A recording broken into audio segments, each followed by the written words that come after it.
Biden performed. Joe had the strangest, weirdest stare. His answers were rambling and incoherent. He looks like he's barely surviving. I don't mean the debate, I mean life.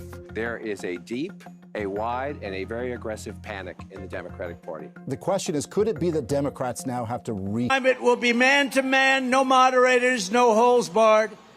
Just name the place, anytime, anywhere. I'm also officially challenging Crooked Joe to an 18-hole golf match right here.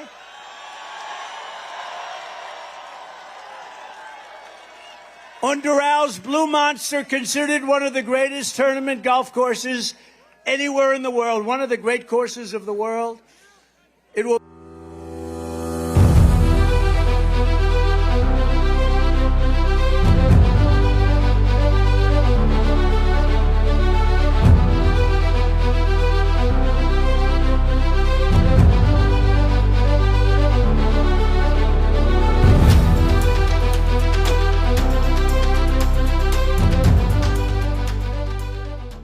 Man-to-man defense yang selalu dilontarkan oleh Donald Trump itu sangat menarik perhatian guys gitu.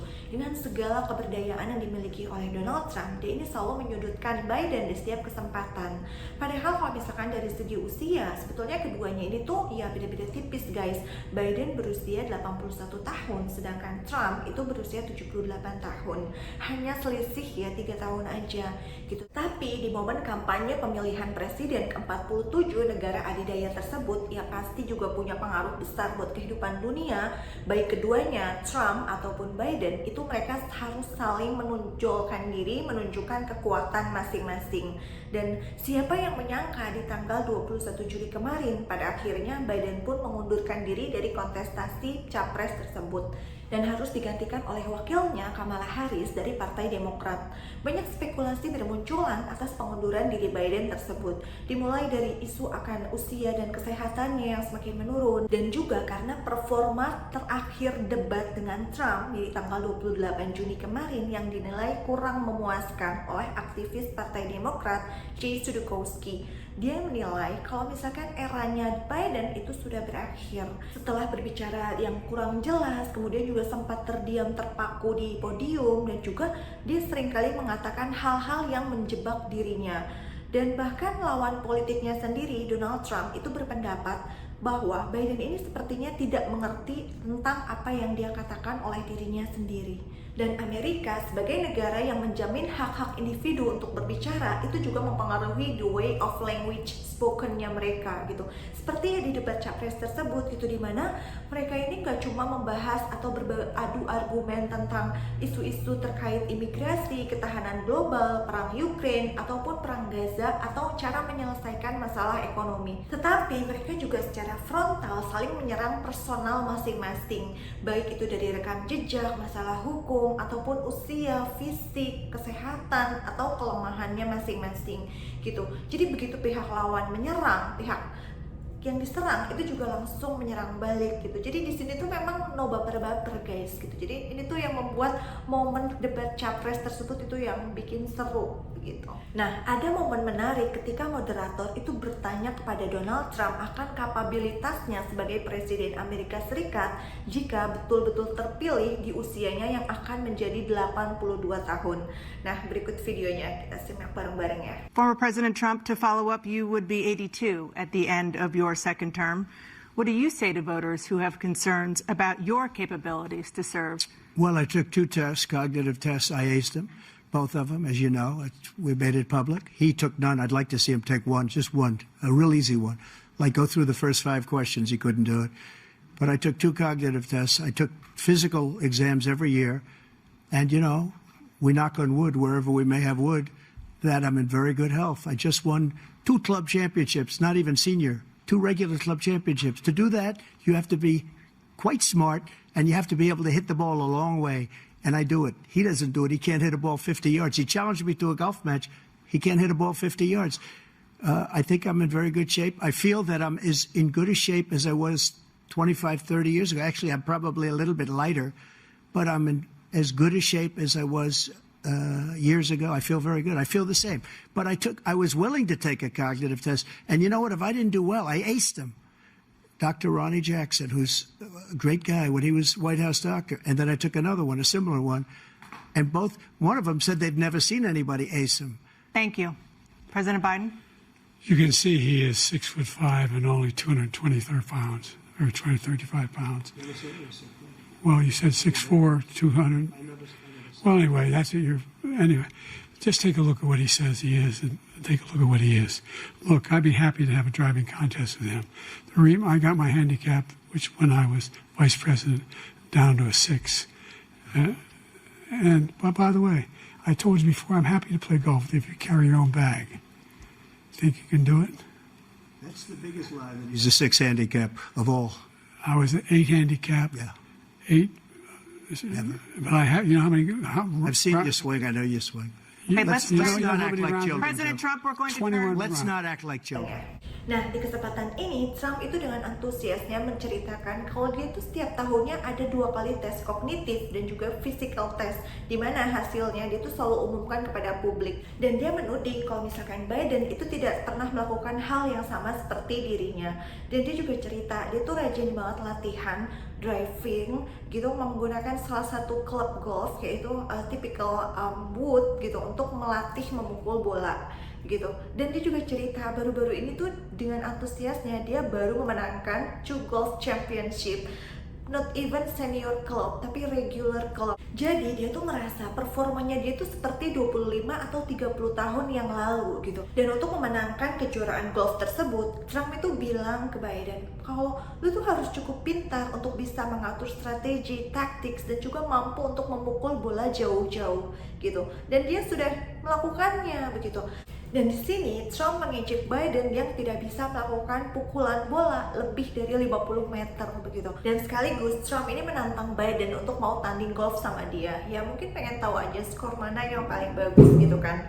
Dan setelah diberi kesempatan oleh moderator untuk menjawab pernyataan dari Trump, Biden ini bilang bahwa dia tuh sebetulnya pernah punya skor golf yang bagus, yaitu 6 handicap atau 6 handicap gitu. Jadi di sini tuh Trump juga cukup kayak masa sih gitu, kayak rada rasa nggak percaya gitu. Dan dia merasa kayak lu tuh berbohong deh, lu kayak nipu deh, nggak mungkin dia punya skor 6 gitu kan. Terus di sini Trump juga ngejek balik gitu, kalau misalnya kayaknya swing lo aja tuh kurang bagus gitu, kayaknya gue pernah lihat swing lo tuh nggak keren gitu, nggak oke gitu, kayaknya nggak mungkin bahkan lo punya skor 6 handicap begitu.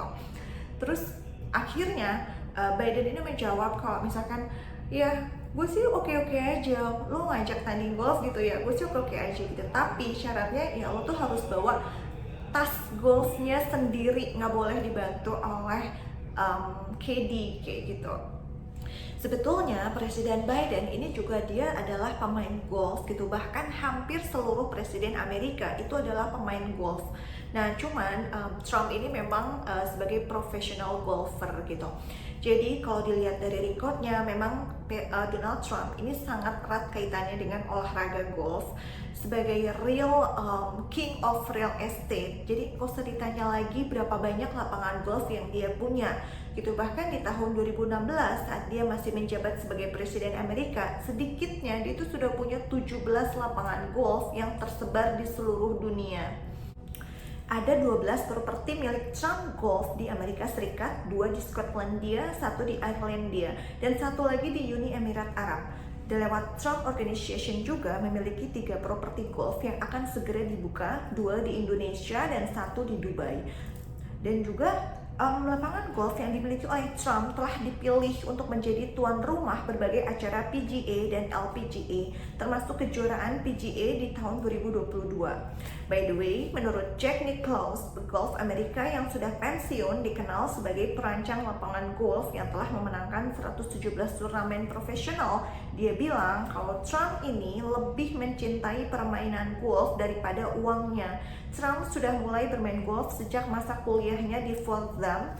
Dalam pengantar bukunya tahun 2005 tentang The Best Golf Advice I Ever Received, Trump menulis, bagi saya dan jutaan orang pria, wanita, muda, tua, atau di seluruh dunia, golf itu lebih dari sekedar permainan, tetapi golf ini adalah gairah.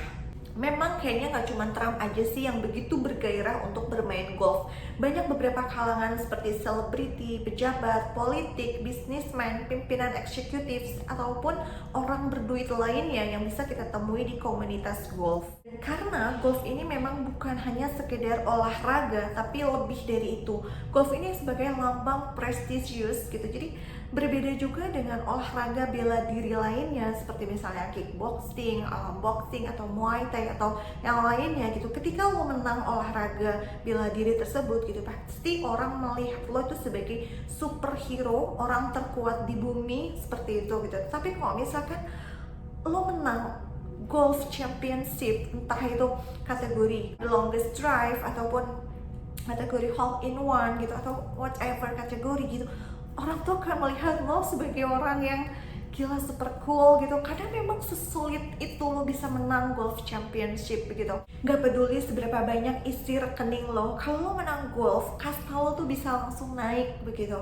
Dan jadi sebetulnya memang gak heran kenapa Trump ini begitu ngoyo menantang Biden untuk main golf. Ya perebutan gengsi bro gitu, karena saat debat itu Trump itu kan begitu percaya dirinya akan kemampuan kognitifnya setelah dia menang beberapa kali di golf championship, dan dia merasa begitu smart dan juga yakin akan vitalitas kesehatannya setelah dia ini menang olahraga golf gitu.